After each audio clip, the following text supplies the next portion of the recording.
I'm scared and I'll make laddu. You don't wrestle, right? But I'm Irish, like I said earlier, and I have an Irish mom.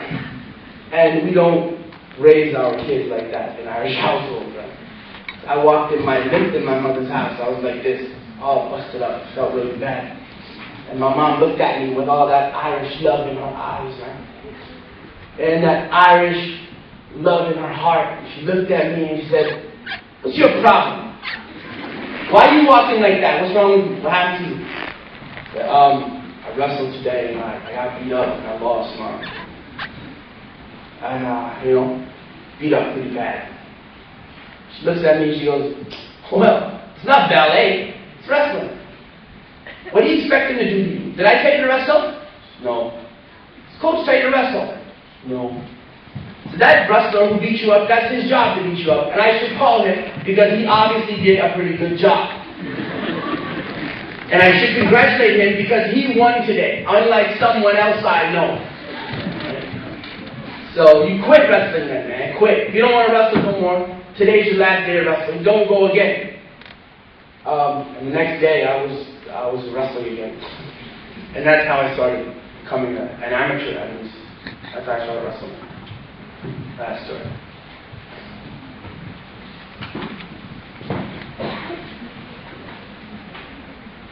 Bit of a unique question, I guess, to your circumstances.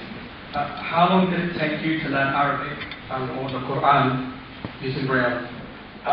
We're still learning the Quran, alhamdulillah, and we're still learning Arabic as well. But I had some really good teachers over the years, some really brilliant teachers from Mecca, who taught me, who came to my city, and who sat with me and who really were patient with me, and who taught me the pronunciation of the letters and stuff. So we're still learning. I haven't memorized the Quran yet. I know that's a rumor that's going around that I have, but I haven't. May Allah make us all from the people who memorize it and apply the memorization of it, and who apply its orders and who avoid its prohibitions and so on. But yeah, so we're still learning it. Who was your most inspirational chef?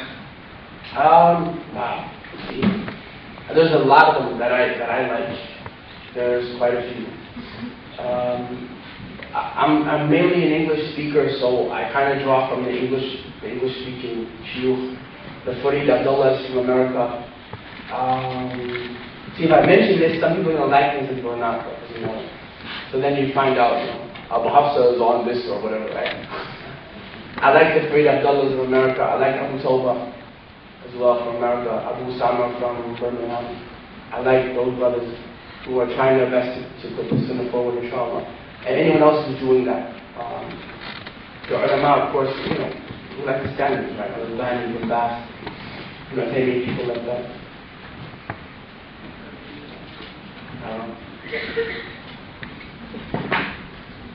But Malcolm X is the one who kind of gave me a little bit of dawah from listening to his story and from learning about him. So he's kind of responsible for this.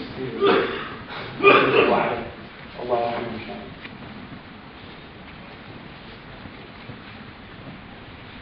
What would you advise born Muslims, since you are a Muslim now? I presume that's talking about maybe those who are not practicing or finding certain things a bit difficult.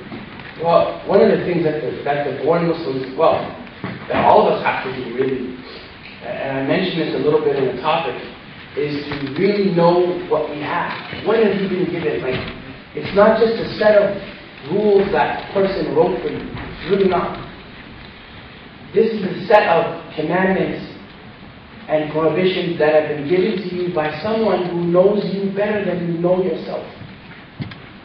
That Allah is the one who revealed this deen to us.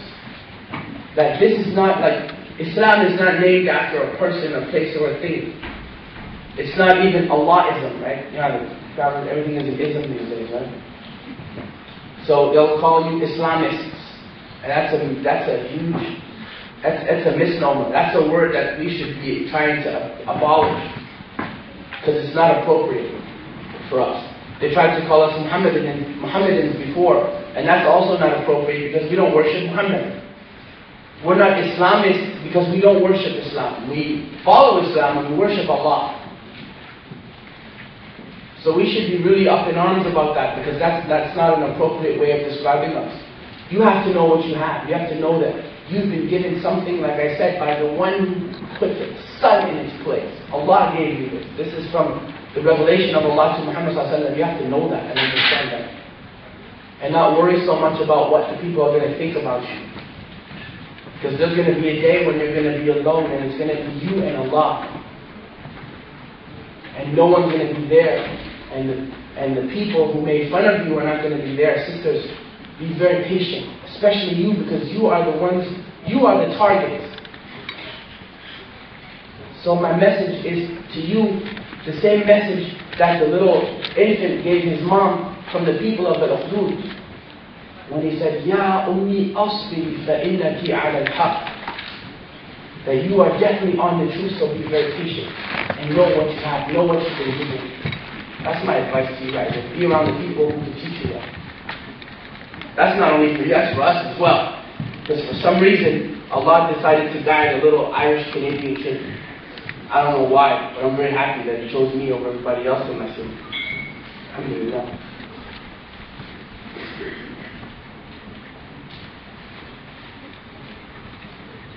I know you probably discussed this earlier on in your talk, but we've had a few questions on this issue, so maybe we can clarify. What enticed you to become a Muslim, and what advice would you give to those who are not already Muslim and possibly looking into another faith? I touched on it briefly, but what really fascinated me about Islam is the fact that it's not named after a person, a place, or a thing. That's one of the things that fascinated me about it. And that we are the only faith that truly worships one and only God. Meaning that we don't have any pictures, statues, God is not three in one. There's none of that. There's only one. And not only one God, but He is unique in His oneness. Meaning that in reality there is no other God. That's what I love, the conviction that Malcolm had when he was talking, rahmatullah alayhi, Allah give him Jannah, when he was talking about that subject. I just love that conviction that not only is Allah one God, but He's unique in His oneness, and in reality there are no other gods. That's what fascinated me about Islam. Everything else kind of came separate. I learned all the different things that I had to know after that, but that we call it in Arabic, of course, al-Tawheed. That's what brought me into Islam. That Allah is my only Lord, and all my worship should be directed towards Him, and His are the most beautiful names. That's what I liked. That's what really attracted me to Islam. So, to the non-Muslims, you may find something that will attract you, but don't ever close your mind to this. You can refuse it if you want. I wouldn't advise that, but you can refuse it if you wish, but don't close your mind to it. Because one day you'll have to meet your Creator as well, and you would like to meet Him in a good way, inshallah. We've got a few sisters who are quite eager to ask questions, and so we'll kind of move away from the written ones, if that's okay. Hi, Thanks, my question is in respect of the incident you described earlier. I think the name was Bukhayra? Barsisa, yeah. Yeah, sorry, I can't remember the name. Yeah, I mean, it's quite clear from the incident that the shaitan is very extremely deceiving. So can you recommend a short supplication that can be read as a weapon? We've been told many things. We were told that if you read Ayatul Kursi in the night, shaitan cannot come to you. A'udhu billahi minash shaitan rajim is amazing. That's one. Right? You see refuge with Allah from the curse downwards. You should get the book called Hafsa Abdul Malik. It's a supplication book that will teach you a lot of different ones. And I'm sure they have it here, inshallah, in the bookstore. It's called Hafsa Abdul Malik, the fortification of the Muslim. And it's a book that I would recommend for you. It will teach you many others as well. Yeah? Are there any more questions from the audience? Let's just go up the front. How do